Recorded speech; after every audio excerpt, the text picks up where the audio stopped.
आज की कहानी प्रारंभ करते हैं। कहानी का शीर्षक है विधवा।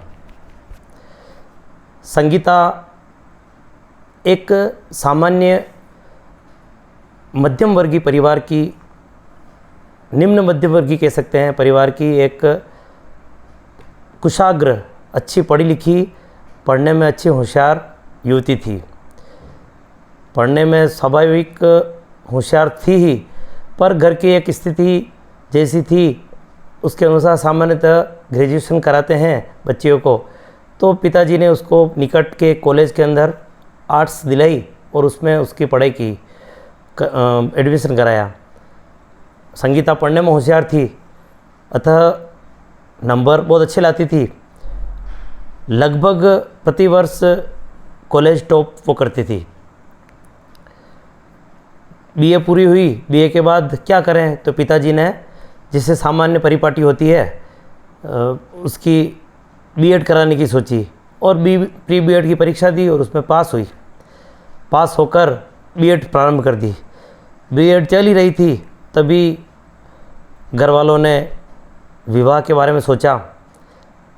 विवाह के लिए आसपास अच्छे योग्य वरों की तलाश शुरू कर दी। जब तलाश जारी रही, तलाश जाकर ख़त्म हुई, पास का ही एक अन्य राज्य था।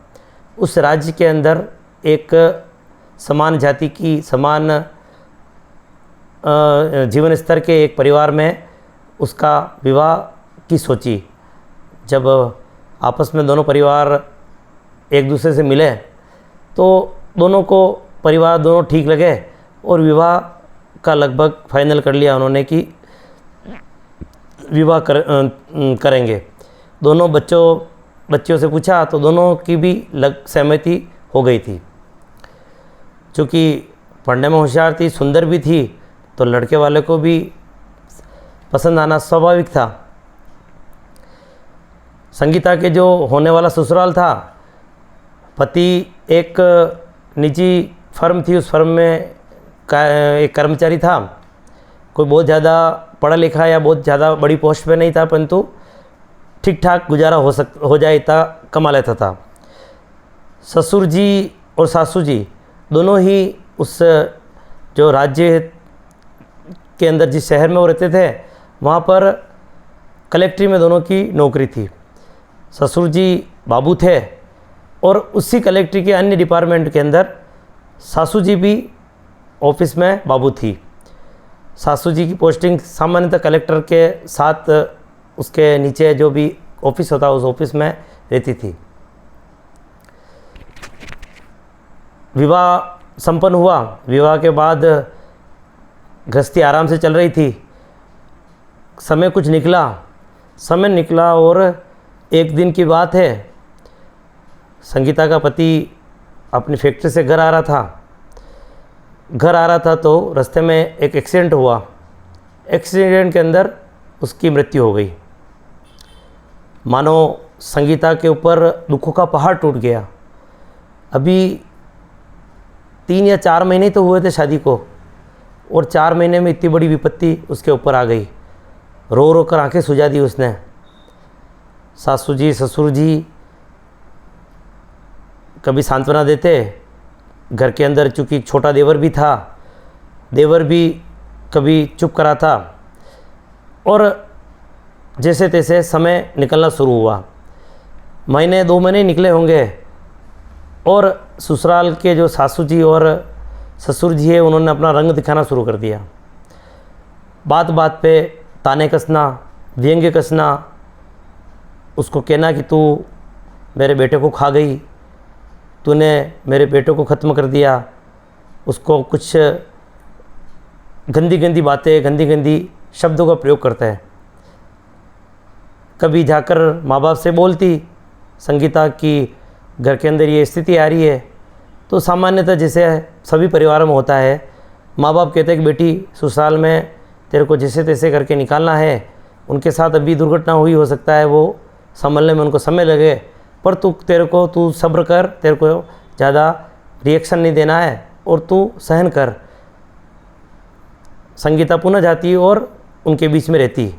धीरे धीरे ये जो टॉर्चर था ये टॉर्चर बढ़ता गया, बढ़ता बढ़ता इतना हो गया कि जो कहते हैं ना, नाक से ऊपर से पानी बहने लगा।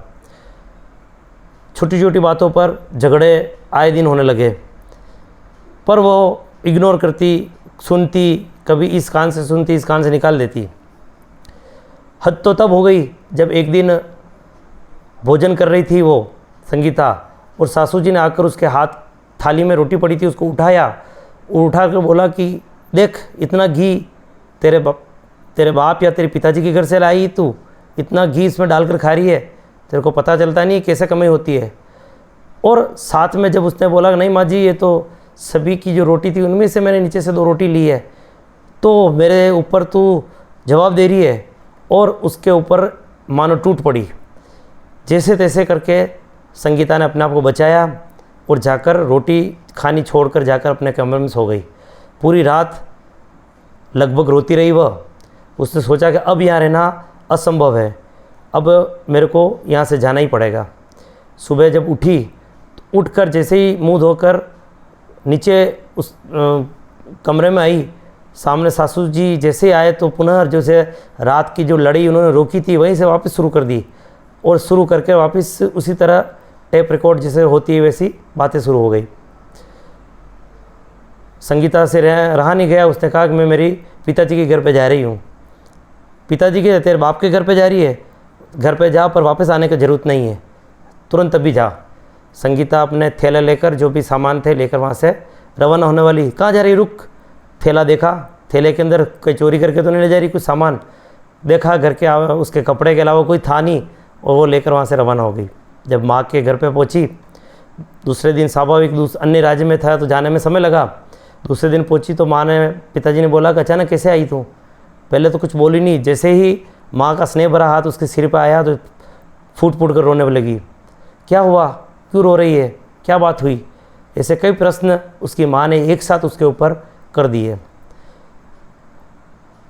कुछ बोले उससे पहले ही माँ ने उसको गले लगा दिया और उसकी पीठ पे हाथ रखा। पीठ पे जैसे हाथ रखा, संगीता के मुंह से आ की आवाज़ निकली, आ क्या हुआ बेटी?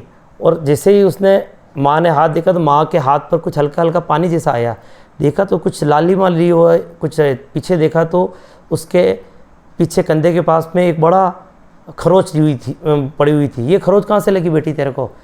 उसने बोला कि रात को झगड़ा हुआ और इस तरह से घटनाक्रम हुआ, रोटी लेकर उन्होंने हाथ से ले ली और मेरे ऊपर हमला किया। उस हमले में मेरे कंधे के यहाँ पर ये 3 नाखून उनके लग गए। इतनी दुष्टता। एक नवविवाहिता जिसके 4 महीने 3 महीने पहले विवाह हुआ, अब बेटी तेरे को जाना नहीं, यहीं रहना है, जैसा भी हो, कम सुखी रुखी खाएंगे पर तो अपन साथ रहेंगे। संगीता ने के मन से मानो बहुत बड़ा पहाड़ हट गया। वो सोच रही थी घर जाऊंगी, माँ बाप क्या कहेंगे, परंतु आज माँ का और पिताजी का सांत्वना भरा शब्द सुनकर उसको एक बड़ा ढांढस बंधा। समय निकलता गया। संगीता जब घर पे बैठी बैठी बोर हो रही थी, बीएड उसकी हो चुकी थी और पढ़ने में होशियार थी, परंतु क्या करे। अभी एक दिन बाज़ार में जा रही थी, बाज़ार में ही कुछ सामान ले रही थी, उसी समय पीछे से आवाज़ आई, संगीता। उसने जानी पहचानी आवाज़ सुनकर जैसे पीछे मुड़ी तो पीछे मुड़कर देखा कि सामने ही एक प्रवीण उसका सहपाठी खड़ा हुआ था। प्रवीण तुम? कि हाँ, तुम कब आई यहाँ और ये क्या हाल बना रखा है? तो संगीता ने बोला कि कुछ नहीं, बस। कि नहीं बस अभी ससुराल से कब आई? तो उन्होंने बोला मैं ससुराल से तो ये आई, और उसने अपना पूरा बताया कि पति की मृत्यु हो गई है और मैं भी ससुराल से यहीं हूँ और अब मैं यहीं रहूँगी। संदीप प्रवीण को जैसे ही ये पता चला तो उसको भी बड़ा दुख हुआ। प्रवीण और ये कॉलेज समय से साथ में पढ़ते थे।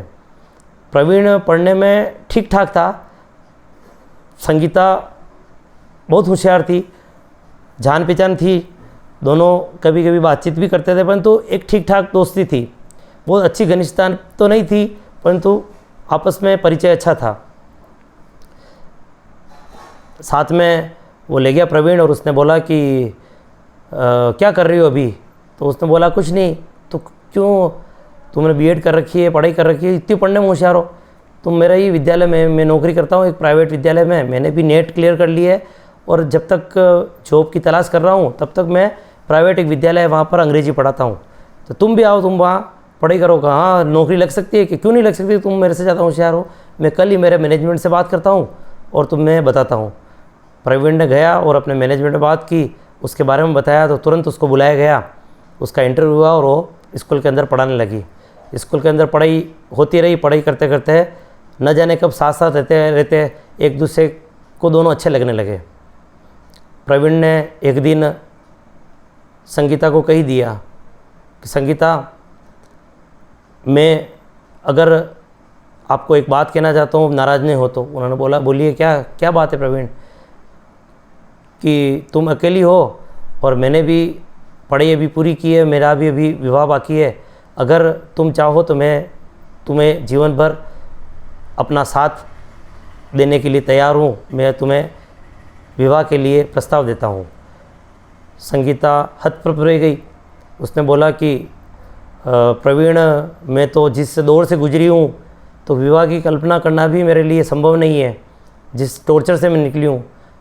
उसने बोला कि जैसे हाथ की चारों उंगली समान नहीं होती है, उसी प्रकार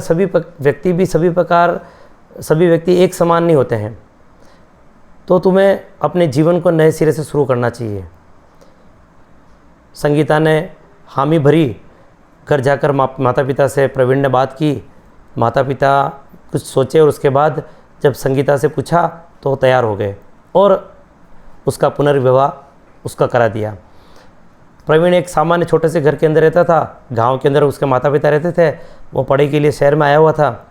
उसने नौकरी संगीता की छुड़ा दी और बोला कि संगीता, मैं तुम्हें इस तरह केवल एक छोटे स्कूल में पढ़ाई करते नहीं दे सकता, तुम्हारा टैलेंट मैंने देखा हुआ, तुम इतनी तीक्ष्ण पढ़ने में थी, तुरंत उत्तर देती थी, तुम्हें मैं अपने अकेला कमाऊंगा और जैसे तैसे अपन गुजारा करेंगे और तुम अपना पूरा लक्ष्य IAS RS की तैयारी में लगाओ और उसमें तुम जितना हो सके उसमें मेहनत करके आज इतनी बड़ी बनकर दिखाओ कि समाज तुम्हें अच्छी नज़र से देखे और तुम्हारी एक समाज में प्रतिष्ठा हो।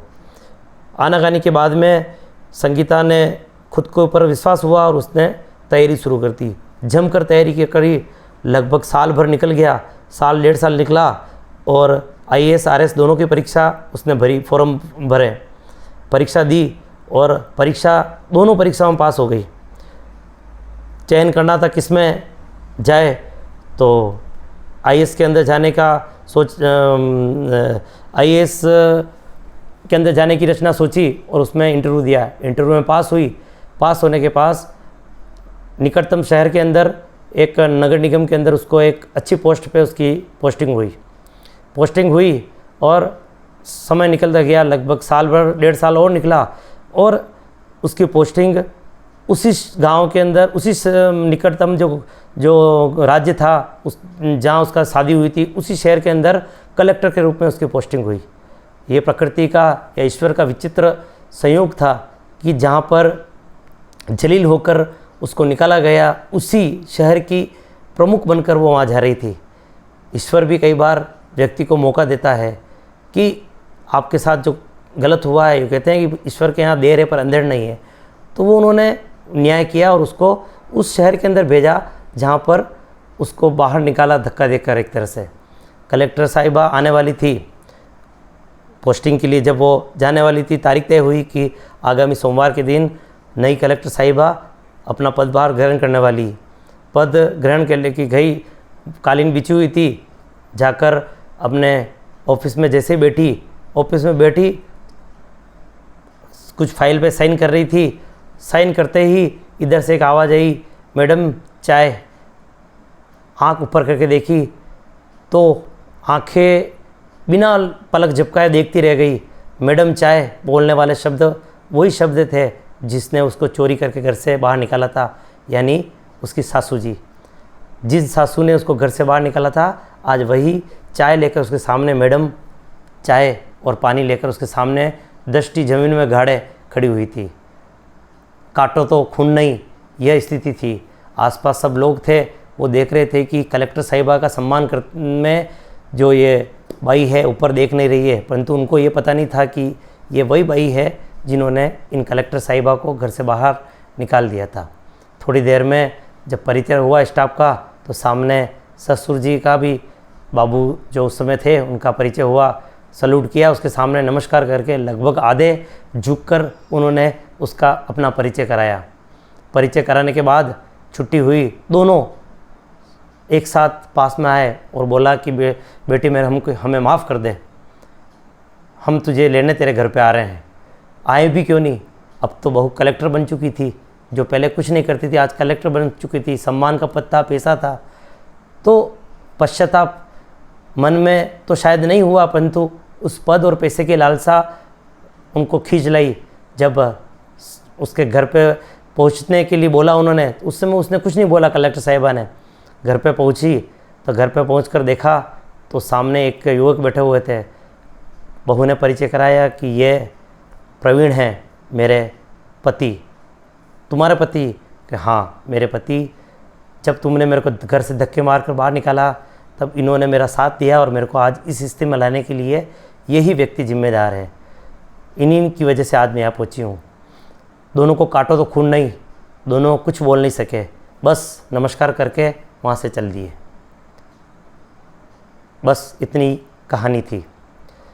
कहानी ये मैंने सुनाई, यह एक तरह से हमें संदेश देती है जीवन में। किसी भी व्यक्ति के जीवन में कब परिवर्तन आए यह कह नहीं सकते हैं। व्यक्ति के अंदर विकास की अनंत संभावना होती है, उसको मोटिवेट करने वाला एक तत्व मिलना चाहिए।